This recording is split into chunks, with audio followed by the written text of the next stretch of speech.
Deus querido Pai, obrigada, Senhor, por mais esta oportunidade que estamos tendo de aqui estarmos, de procurarmos ampliar o nosso entendimento sobre as leis de Deus à luz da doutrina espírita.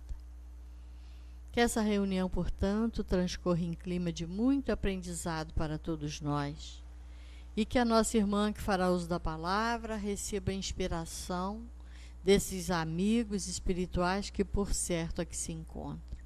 Obrigada, Senhor. Graças a Deus e que assim seja. E com vocês, Valéria Cristine, falando sobre lei de igualdade. Bom, vamos lá, né? Como a Ângela falou, passa muito rápido, né? Então a gente tem que aproveitar mesmo as oportunidades quando a gente está aqui.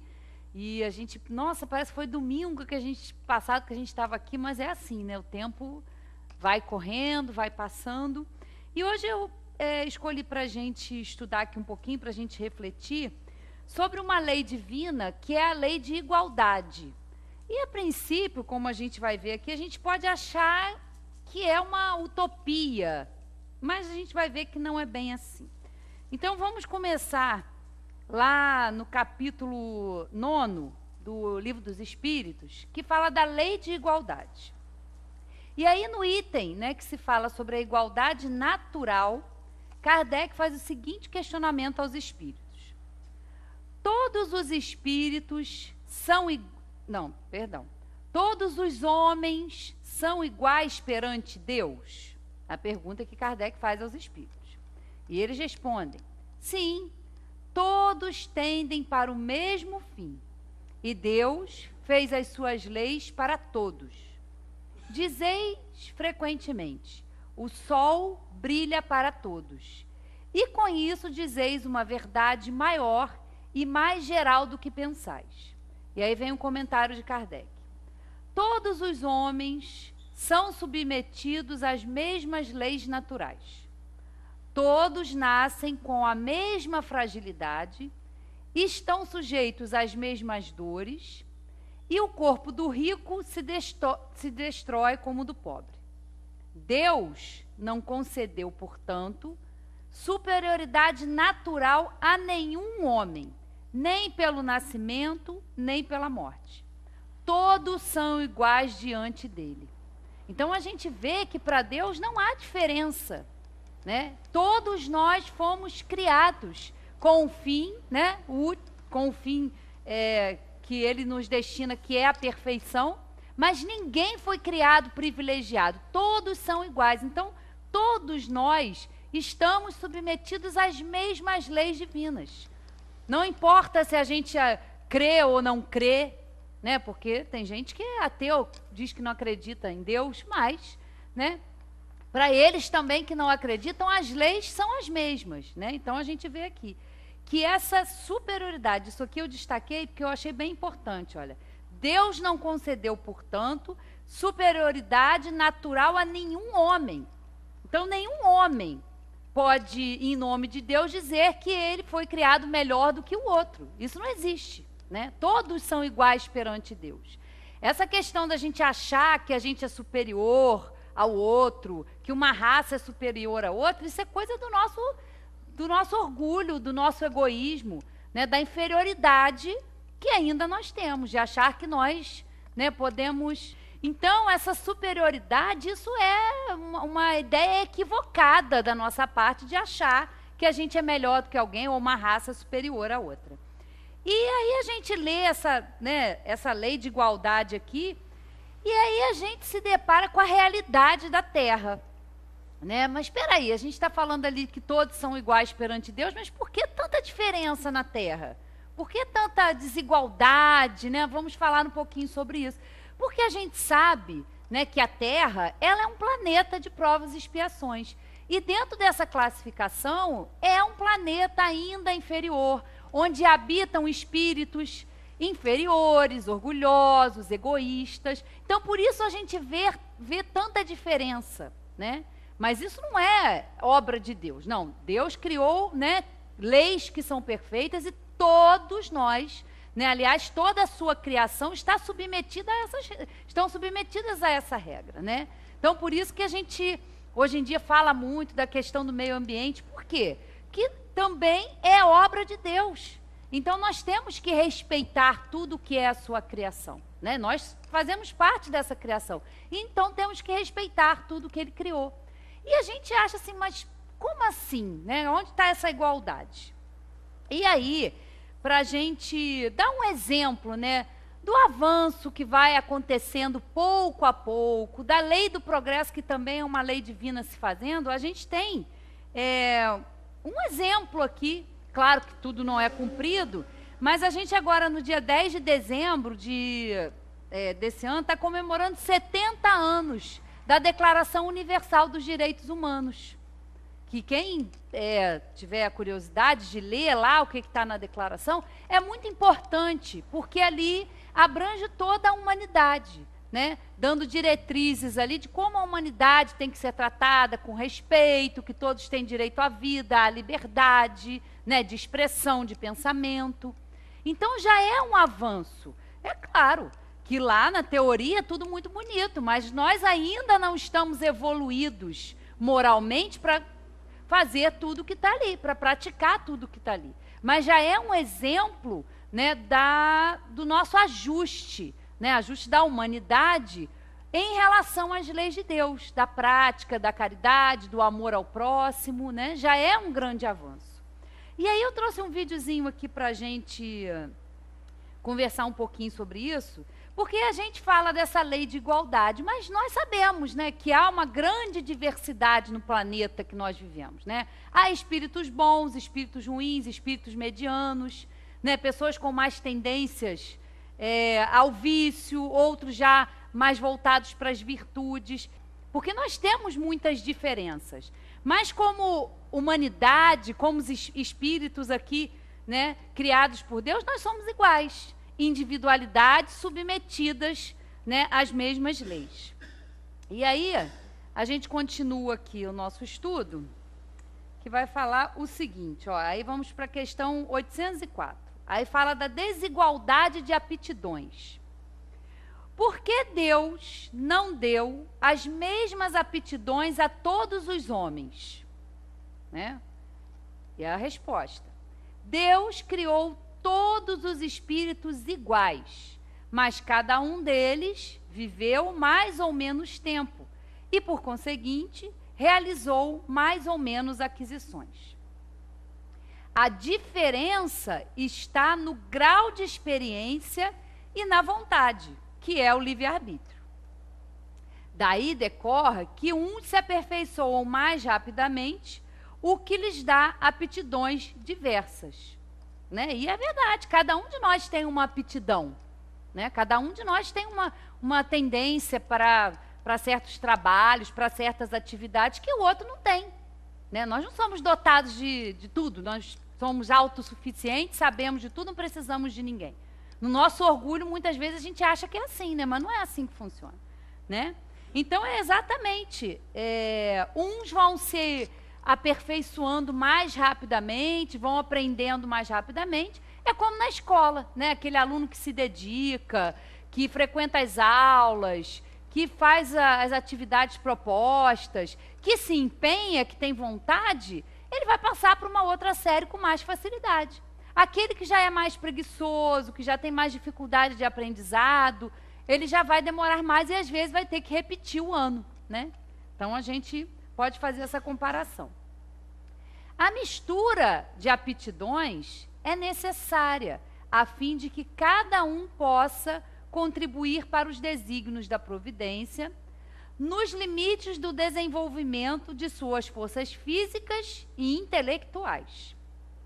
O que um não faz, o outro faz, e assim é que cada um tem a sua função útil.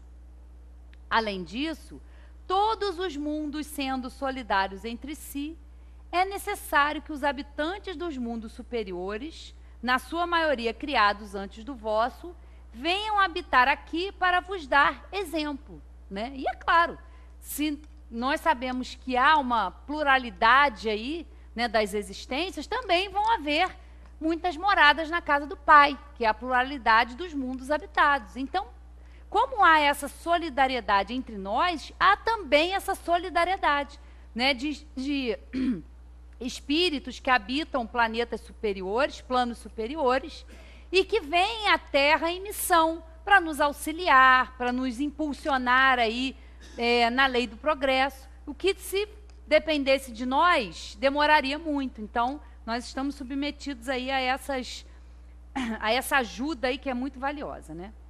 E aí vem o comentário de Kardec. Assim, a diversidade das aptidões do homem não se relaciona com a natureza íntima de sua criação. Deus não tem nada a ver com isso, né? Deus criou todos os espíritos, todos os homens, simples e ignorantes.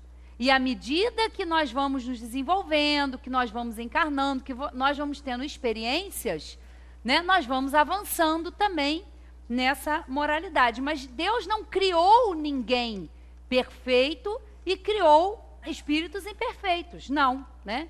Partimos todos do mesmo princípio.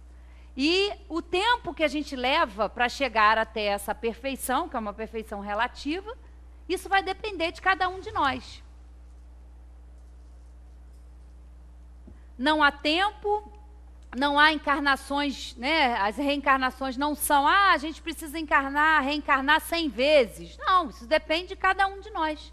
Nós podemos ficar muito tempo em encarnações que a gente não vai aprender nada. Então, a gente fica estacionário ali por muito tempo, né? Até que a gente seja sacudido aí para poder aprender, né? Então, é isso aí. Vamos lá de novo. Ó. A diversidade das aptidões do homem não se relaciona com a natureza íntima de sua criação, mas com o grau de aperfeiçoamento a que ele tenha chegado como espírito.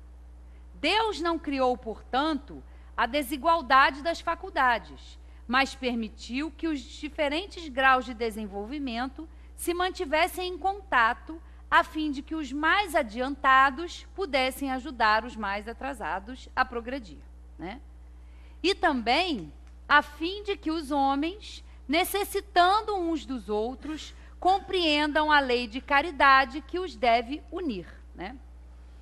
E aqui eu fiz um comentário e realmente, né? Aí aqui a gente vai vendo com essa resposta que não há privilégios. Deus não privilegiou ninguém, né? Criando perfeito, ou cria um espírito no momento ali do seu nascimento e aquele espírito, se Deus simpatizar com ele, vai fazer com que ele nasça numa situação extremamente agradável, né? Nasça num país desenvolvido, onde ele vai ter acesso à educação, onde ele vai ter acesso à saúde, ao bem-estar. E o outro, que ele não simpatiza muito, né? Sendo parcial, ele faz com que nasça aí, né? Numa situação de dificuldade, de miséria.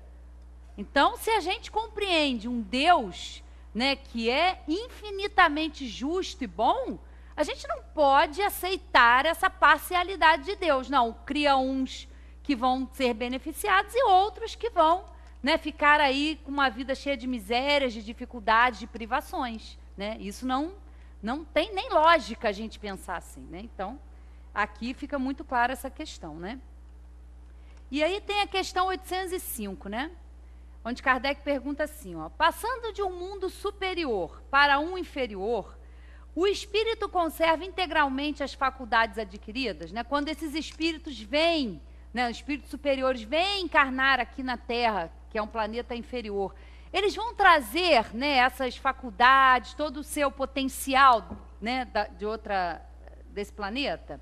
E eles dizem sim, né? Sim, já o dissemos. O espírito que progrediu não regride mais. Ele pode escolher, no estado de espírito, um envoltório mais rude ou uma situação mais precária que a anterior, mas sempre para lhe servir de lição e ajudá-lo a progredir. Então, esses espíritos vão encarnar aqui, né? Vão nos ajudar e também vão continuar na sua tarefa. Aceitam essa missão que é, né, designada a eles para nos ajudarem no nosso desenvolvimento aqui. Mas não perdem as faculdades que a gente adquire, né, elas não são perdidas. A gente vai deixando isso, né, no nosso patrimônio espiritual. Porque se a gente pode fazer uma comparação, a gente pode ter um inventário espiritual. Nós temos uma história, né? Temos aí um histórico aí anterior de encarnações. Então, nós temos um arquivo aqui do que nós já fomos e vamos acessando isso à medida que é necessário para ir, né? A gente ir reparando aí com a justiça divina, né? E aí, continuando aqui, no item agora, desigualdades sociais. A questão 806. A desigualdade das condições sociais é uma lei natural? E eles respondem, não, é obra do homem e não de Deus. Né? Então, essa desigualdade que a gente vê aí, social, isso não foi obra de Deus. Claro que não. Deus criou tudo para a harmonia, para a perfeição. Nós é que vamos aí nos adaptando a essas regras, nos ajustando às leis divinas, né? Então, isso aí, essa desigualdade aí das condições sociais, ela é obra do homem, não de Deus. Essa desigualdade desaparecerá um dia, né? E olha a resposta. Só as leis de Deus são eternas. Não as vês desaparecer pouco a pouco todos os dias? Essa desigualdade desaparecerá juntamente com a predominância do orgulho e do egoísmo, restando tão somente a desigualdade do mérito. Então, realmente, né, ela vai desaparecer junto com a predominância do orgulho e do egoísmo. E olha que interessante, porque aí a gente consegue ir compreendendo a importância, né, de quando a gente fala aqui da reforma íntima, do autoconhecimento. Por quê? Né? Nós somos ainda muito orgulhosos, muito egoístas, né? Farinha pouca, meu pirão primeiro. Não é assim? Ah, eu quero para mim, eu quero benefício para mim e para minha família. Se eu estou causando mal a outra pessoa, se eu estou destruindo o meio ambiente, não tenho nada a ver com isso. Mas tem sim, que a lei divina, ela é perfeita. Então, se você está promovendo a destruição, você pode voltar de novo aqui na Terra e vai sofrer as consequências do que você causou aqui. Né? Porque para muitas pessoas, não, eu vou destruir, eu vou acabar com o meio ambiente, esse negócio de reciclagem é uma bobagem, canudo de plástico também é uma bobagem, que tem a tartaruga, né? A gente vê essas coisas. Né? A gente não se preocupa com isso, não, né? Os oceanos aí, que é plástico puro. Eu não sei se vocês chegaram a ver a reportagem há pouco tempo, não sei se foi não sei onde foi, mas acharam uma baleia, né? E foram abrir a baleia, tinha, sei lá, não sei quantos quilos de plástico no estômago da baleia. Então, não quero saber, né? É assim que algumas pessoas pensam. Mas a lei divina, ela é perfeita. É a lei de causa e efeito. A gente é livre para fazer o que quiser, para agir como quiser com o outro, a gente é livre, né? Nós temos o livre-arbítrio. Só que há uma regra que as pessoas desconhecem, que é a lei do retorno. Então, se você está propiciando hoje esse tipo de destruição, você vai voltar para cá, aonde você promoveu isso, e vai sofrer as consequências desse descaso, né, de deixar para lá. Né? Então, nada fica sem consequência. Né? E a gente precisa entender isso, que as nossas ações, elas têm consequências. Ou vai ser na vida presente, ou vai ser na vida futura. Não há uma interrupção aí nesse processo. Então, a gente tem que aprender, né, a se ligar. Então, deixar de ser orgulhoso, vaidoso, isso é importante para nós. Porque a gente acha muito bom, né, e a gente gostaria de ter uma sociedade mais equilibrada, menos violência, mais acesso, né, à educação, à saúde, a tudo isso. Só que quando a gente tem que fazer a nossa parte, a gente vai saindo de lado. Porque, isso não é comigo, eu não quero, isso não me diz respeito, né? Então, como que a gente vai querer uma sociedade mais equilibrada se a gente também não faz por onde ser equilibrado, né? Uma coisa está extremamente ligada à outra. Então, essa desigualdade, ela vai desaparecer junto com a predominância do orgulho e do egoísmo. Restando, tão somente, a desigualdade do mérito. Por quê? Cada um segundo as suas obras. Isso é a meritocracia, né, que se fala. Por quê? Porque cada um, de acordo com os seus atos, de acordo com a sua forma de atuar no mundo, vai merecer uma situação melhor. É um mérito, né? Um dia, quando essa desigualdade desaparecer, o que vai ficar é isso. A pessoa que se esforça, a pessoa que corre atrás, ela vai, claro, ela vai merecer uma situação muito melhor. É que nem a gente aqui. Hoje nós estamos aqui encarnados na matéria, usufruindo da matéria, aí num planeta. E a nossa situação futura, a nossa situação após deixar o corpo físico, vai depender do que nós estamos fazendo hoje.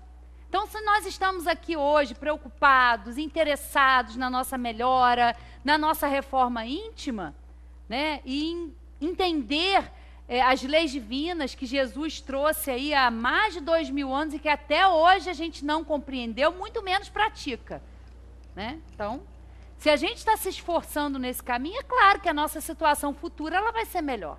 Agora, se nós estamos sendo negligentes com os nossos pensamentos, com as nossas atitudes, nós também vamos sofrer as consequências disso, né? É uma coisa natural, né?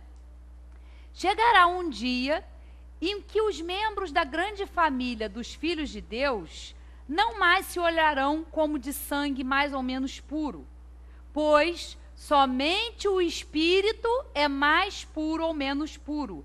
E isso não depende da posição social. Não depende mesmo. Porque às vezes a gente vê pessoas que têm tudo, que são abastadas, que têm aí a riqueza, né? E que são extremamente orgulhosas e vaidosas e acham que aquilo ali, né, é para beneficiar e acha que a sua posição social ser maior do que a do outro lhe dá alguma superioridade. E a gente sabe, estudando a doutrina espírita, que a única superioridade que existe é a do espírito. E muitas pessoas, às vezes, que estão privados aí de tudo, né, de uma casa, de ter uma vida digna.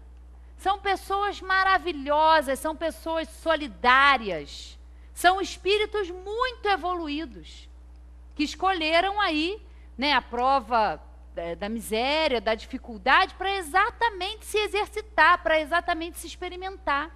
Então não é você ser rico e ser bem-sucedido, como a gente entende hoje no mundo. Por que é ser bem-sucedido? Né? É você ter status social, é você ter carro do ano, é você viajar, né? E às vezes a gente fica se sentindo, minha vida é tão simples, né? Eu já falei isso aqui, a gente às vezes olha nas redes sociais e a gente fica assim, meu Deus, a vida da pessoa é tão boa, né? A pessoa sai, viaja. E a gente não sabe, às vezes, o que acontece nos bastidores. É igual a gente quando a gente vai viajar. Quando a gente viaja, sempre vai ter um perrengue, mas a gente nunca vai colocar o perrengue para os outros saberem, né? Uma coisa que aconteceu, não. A gente vai botar só o que foi bom, só aquela cara. Às vezes você está, sei lá, passando por uma dificuldade no meio da viagem, mas você olha no Face, você está sorrindo, mas você não sabe o que está acontecendo na viagem da pessoa. Aí quando você conhece, a pessoa chega, você não sabe o que aconteceu naquela viagem. Né? E às vezes a gente tem essa tendência de achar o outro, a família do outro é perfeita, a grama do vizinho é mais verdinha, né? Aquela tendência que a gente sempre tem de achar que a vida do outro é fácil. Mas ninguém sabe. Você não está na casa da pessoa, você não convive com aquela família, você não sabe, não tem como a gente julgar. Mas o nosso julgamento ele é equivocado. Então, às vezes, a gente fica correndo atrás de uma ilusão de querer ter as coisas do mundo que são do mundo. Nós não vamos levar isso para o plano espiritual, né? A nossa passagem aqui, ela na verdade é um usufruto. Nós estamos usufruindo da matéria, de tudo que a gente pode nos proporcionar através do nosso trabalho, através da honestidade. Mas quando nós partirmos, quando retornarmos ao plano espiritual, não vamos levar nada disso. Isso vai ficar aqui, porque o que vai conosco é a nossa essência, é a nossa individualidade. Isso é o espírito. A matéria é só uma roupa momentânea que a gente está aqui usando para poder crescer, para poder amadurecer, para poder aprender a ter experiência. Mas ela vai ficar também, né? Vamos retornar aí com a nossa essência. Que pensar dos que abusam da superioridade de sua posição social para oprimir o fraco em seu proveito? Esses merecem um anátema, infelizes deles. Serão oprimidos por sua vez e renascerão numa existência em que sofrerão tudo o que fizeram sofrer. É a lei de causa e efeito. Então, muitas vezes, né, aquele que tem uma posição social mais alta, ele oprime, ele explora. Ele está sendo livre para usar dos recursos que Deus concedeu a ele. Mas as consequências desse uso aí do dinheiro, ele vai ter que responder. Então, ele pode vir numa outra existência onde ele sofra toda aquela humilhação, toda aquela dificuldade que outrora ele fez alguém sofrer, né? Então, nada fica, né? Na nossa lei divina, algumas coisas escapam aí, né, do julgamento, mas a lei humana, agora a lei divina, não há recursos, não há, né, como é que fala, habeas corpus, não tem essas questões. Hoje estou bem jurídica hoje, né? Estou bem jurídica. Então, usando termos bem jurídicos. E a gente vai ter que dar conta disso aí, seja nessa existência mesmo ou em outra aí que a gente tenha que voltar, né? E aí vamos para cá um pouquinho, ó. Aí vai falar um pouquinho das desigualdades das riquezas, mas a gente não vai ler todos os assuntos, todas as questões por causa do tempo aqui. A questão 811, Kardec pergunta o seguinte: a igualdade absoluta das riquezas é possível e existiu alguma vez? Todo mundo ser rico, isso existiu, né? A igualdade absoluta das riquezas é possível e existiu alguma vez? Não, não é possível. A diversidade das faculdades e dos caracteres se opõe a isso. Não há essa questão, todos vão ser ricos se a gente pegar todo o dinheiro que há no mundo, dar um pouquinho para cada um. Todo mundo vai usar igual o dinheiro? Todo mundo vai saber empregar bem aquilo ali? Não. Se a gente sabe que cada um de nós tem uma aptidão, tem um nível de evolução, tem experiências aí no nosso currículo, será que nós vamos usar da mesma maneira? Né? E aí continua.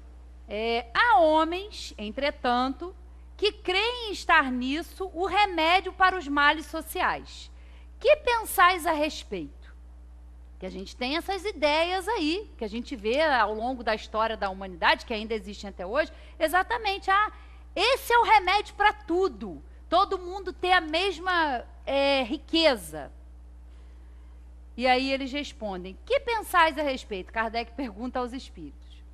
E eles respondem o seguinte: são sistemáticos ou ambiciosos e invejosos. A resposta, né? São sistemáticos. Por quê? Criam-se sistemas, padrões. Tem que adotar esse sistema como se isso fosse resolver, né? Então, eles dizem, são sistemáticos ou ambiciosos e invejosos.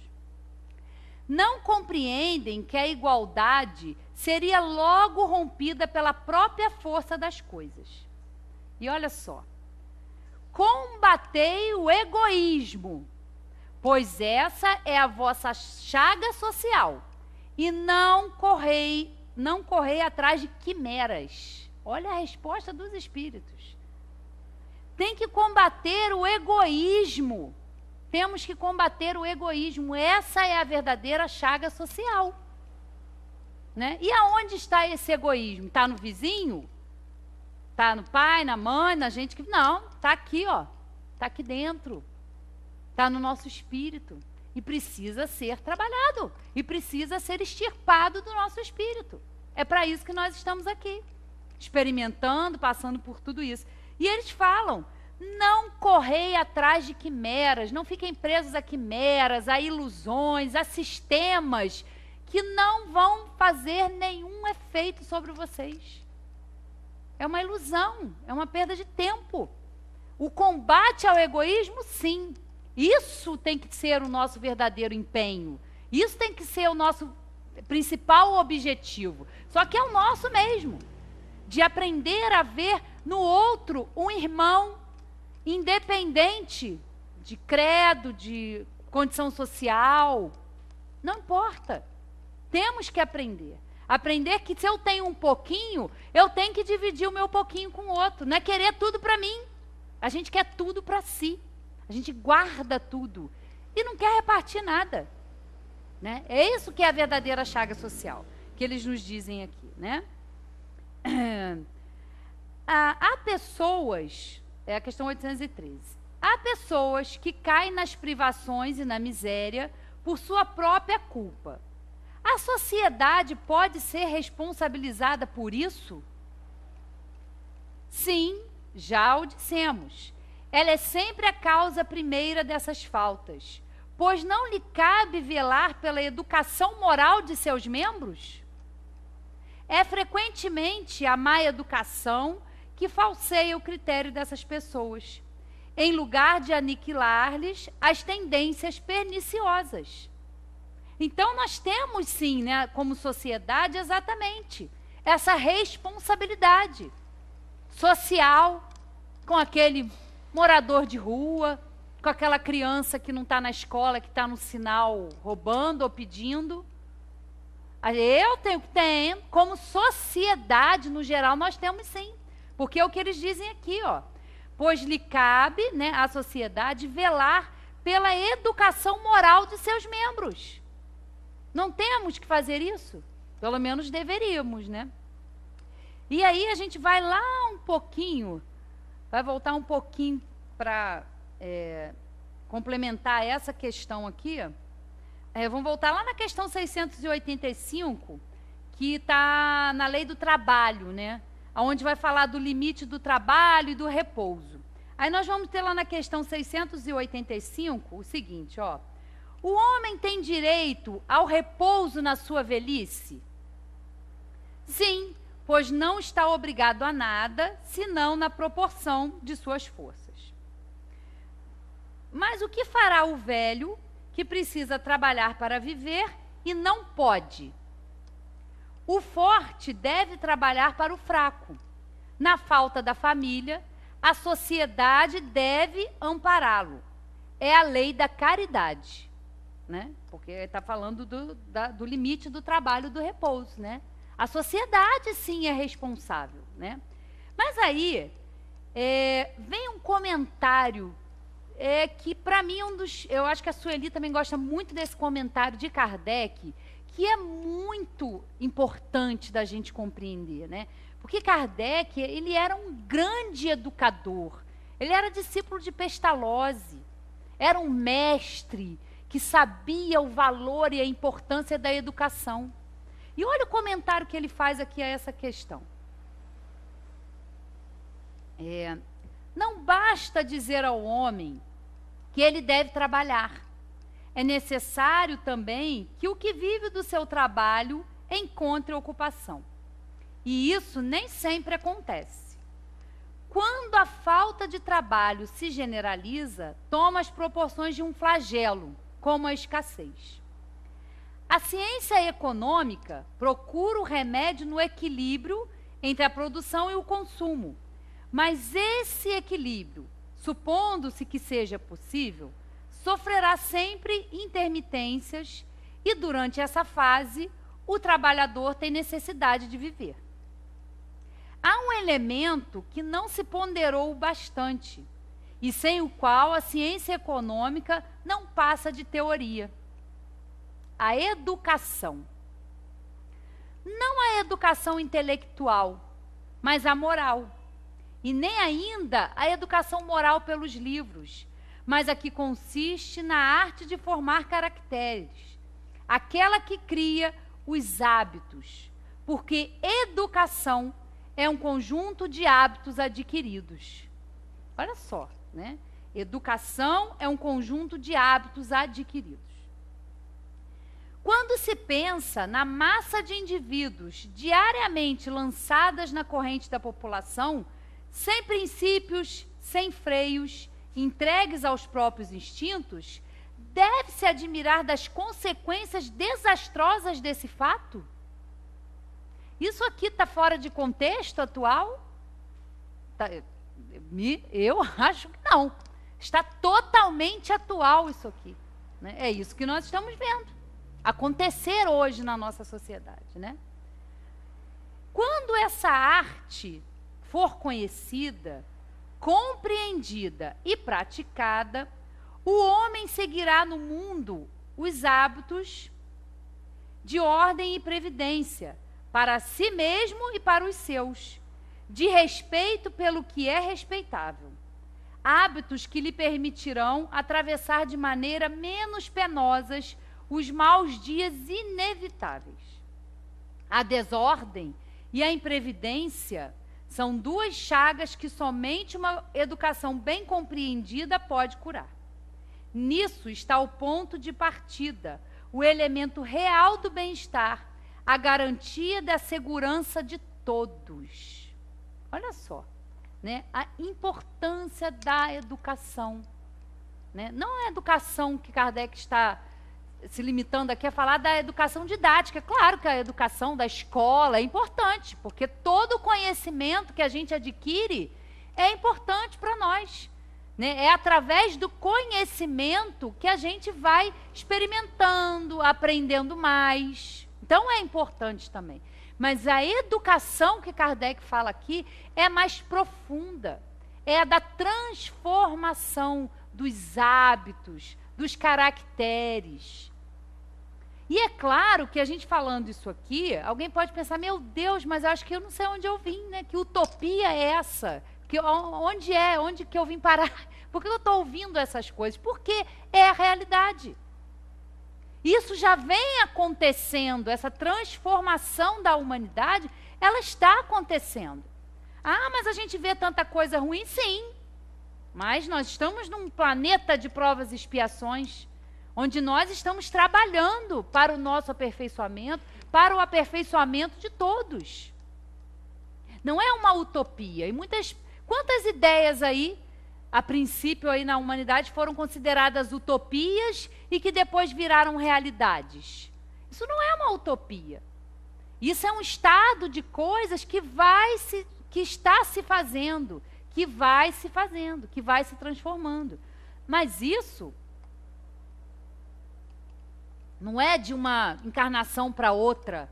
Isso são fases a que nós, como humanidade, estamos passando e atravessando.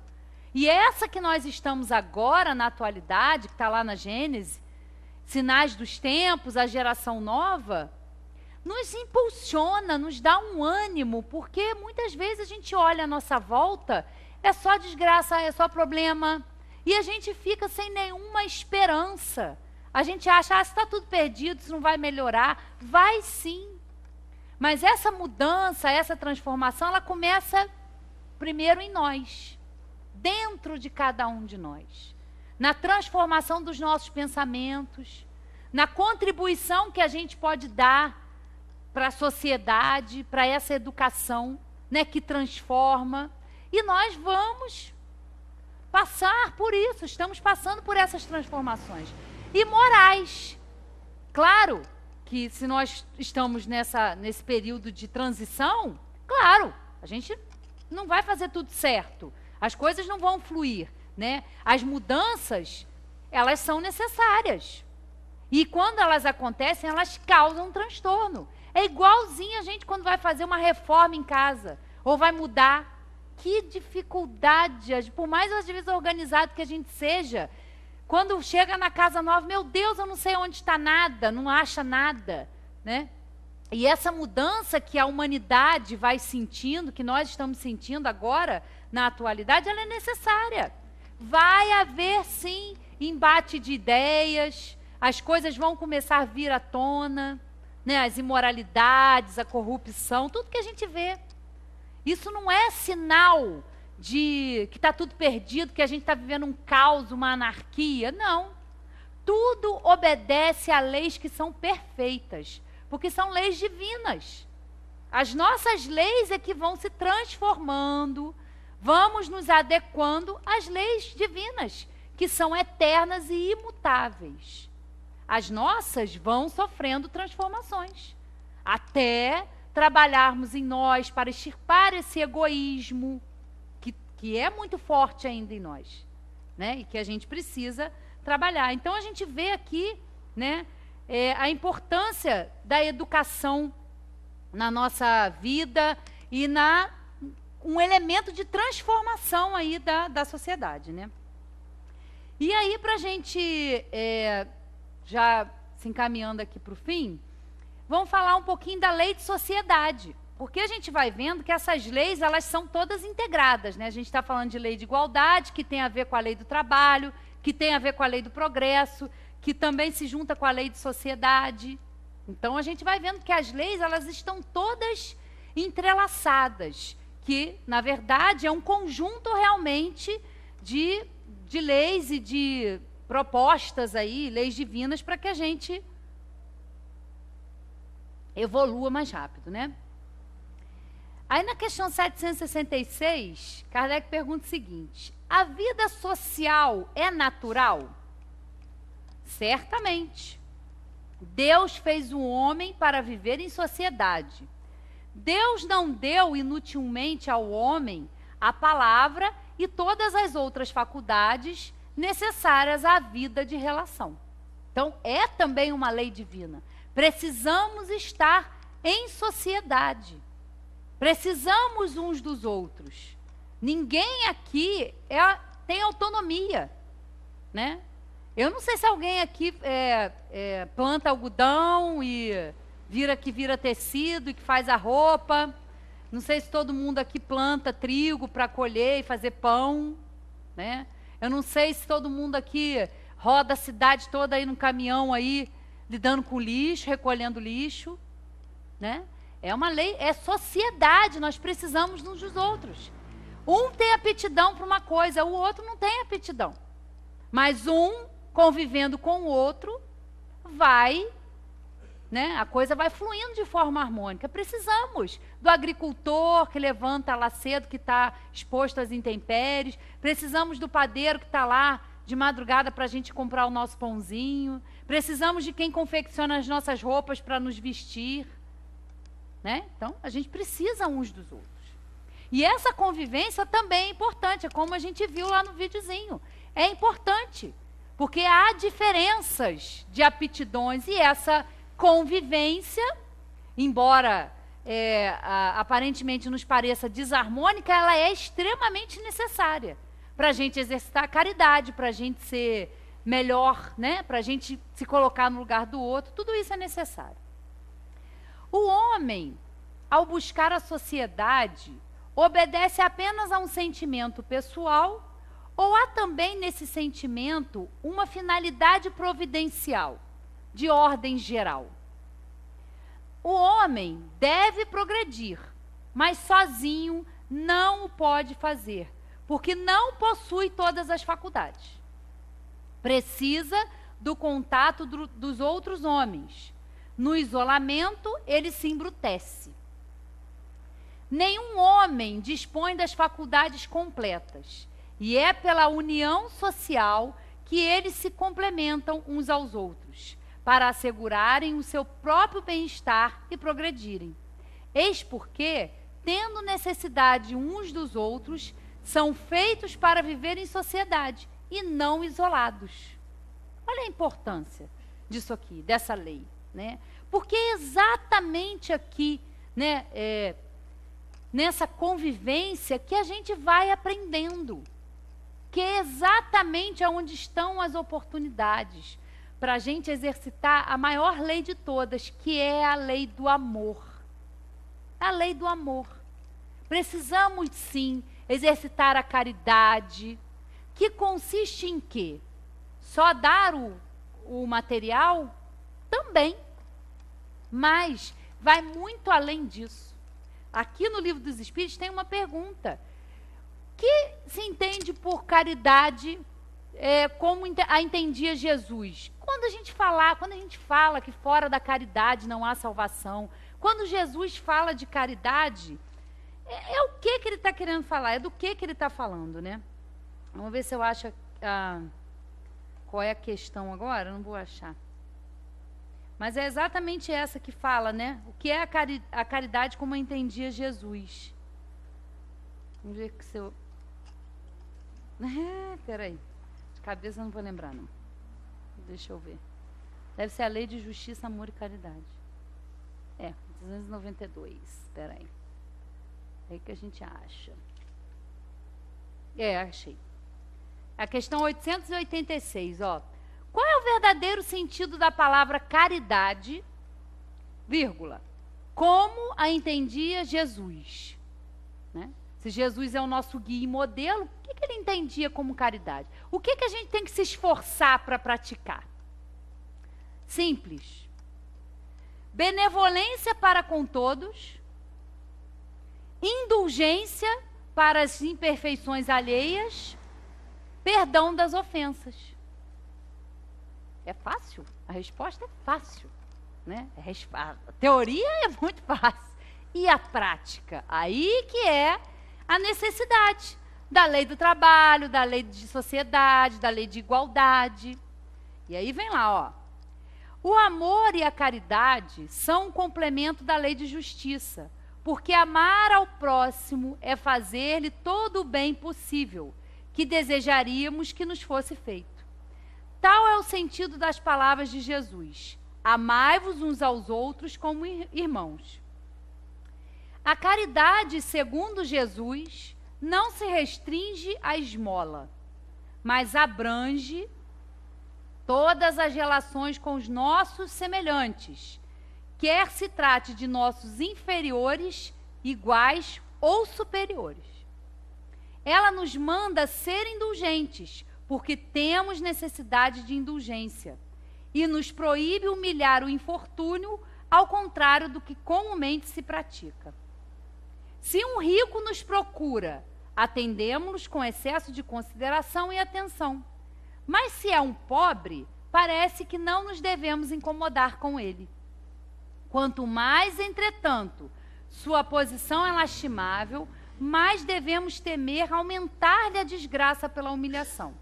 O homem verdadeiramente bom procura elevar o inferior aos seus próprios olhos, diminuindo a distância entre ambos. Olha só a definição de caridade como entendia Jesus. Ela é muito abrangente. Ela requer de nós muito esforço. Ainda. Precisamos muito nos esforçar para ser indulgentes com todos, né?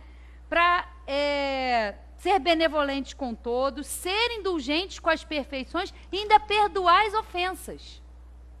Né? É um conjunto aí que requer realmente, eu acho que nem uma existência, né? Muitas e muitas existências para a gente começar a colocar isso aqui em prática. Mas não desanimemos, continuemos na nossa tarefa, né? Estamos encerrando aí um ano que é uma contagem terrena, porque espaço e tempo a gente só mede aqui. Então, na dimensão aí, no infinito, na eternidade, não é 2018, né? Nós estamos aqui, precisamos dessa para nos situarmos, né, na vida, mas que a gente possa continuar diariamente exercendo, né, e procurando exercer essa autorreforma, praticar essa lei de caridade, que é uma lei muito importante, que a gente ainda vai levar algum tempinho para acertar aí os ponteiros, né? E aí eu quero terminar com a letra de uma música do Legião Urbana, que quando eu estava preparando essa palestra, assim, e acordei no dia seguinte cantarolando essa música. Eu falei, gente, isso foi uma inspiração, assim. Espera aí, deixa eu voltar aqui. Então eu vou ler a letra da música aqui, ó. Quando o sol bater na janela do teu quarto. Eu não me atrevo a cantar, né? Nem pensar. Vamos ler. Quando o sol bater na janela do teu quarto, lembra e vê que o caminho é um só. Por que esperar se podemos começar tudo de novo, agora mesmo? A humanidade é desumana, mas ainda temos chance. O sol nasce para todos, só não sabe quem não quer. Quando o sol bater na janela do teu quarto, lembra e vê que o caminho é um só. Até bem pouco tempo atrás, poderíamos mudar o mundo. Quem roubou nossa coragem? Tudo é dor, e toda dor vem do desejo de não sentirmos dor. Quando o sol bater na janela do teu quarto, lembra e vê que o caminho é um só. Né? Então, que a gente possa guardar isso, porque o sol nasce todos os dias. Todos os dias. E mesmo no dia nublado ele está lá. É que a gente não consegue ver. Mas está lá. Isso quer dizer o quê? O sol é luz, é energia. Que a gente possa receber isso, as coisas boas, essa energia boa. Porque tem coisa boa, sim. Basta nós colocarmos o foco aonde a gente quer. Porque o mundo é inferior, o mundo não tem jeito. Tem sim, tem muita gente praticando bem. A Deide sempre falava aqui de um site que existe só notícia boa. Tem sim muita coisa. Mas a gente foca aonde? Aonde está o nosso foco? Onde está o nosso interesse? Isso que a gente tem que prestar atenção. Então, entender isso, o caminho é um só. É o caminho do conhecimento, é o caminho da autoeducação, que vai nos levar e vai nos manter no caminho certo. E qual é esse caminho? Sempre em direção às leis divinas. Sempre buscando, né, praticar essas leis divinas. Porque isso sim vai nos ajudar, vai nos orientar na nossa caminhada, seja aqui ou no plano espiritual, ou quando a gente voltar. Né? Então, que a gente possa aí, valorizar esse sol, essa energia, essa coisa boa, esse clima que a gente vive agora, em dezembro, né, na época de Natal, que a gente devia viver, na verdade, todos os dias e todas as épocas, mas agora a gente fica, parece que mais aberto a tudo isso. Então, que a gente possa aproveitar e ter coragem, né? Quem roubou na sua coragem? Nós mesmos é que temos que despertar essa coragem, essa força interior de continuar caminhando, de continuar buscando, porque, né, Jesus já dizia, ajuda-te e o céu te ajudará. Então, que a gente tem que fazer a nossa parte, para que a gente possa aí ter uma vida um pouco mais harmônica, um pouco mais equilibrada. Que todos tenhamos um ótimo Natal, que a gente esteja sempre junto aqui e vamos prosseguir aí na nossa caminhada. Um abraço a todos e boa noite.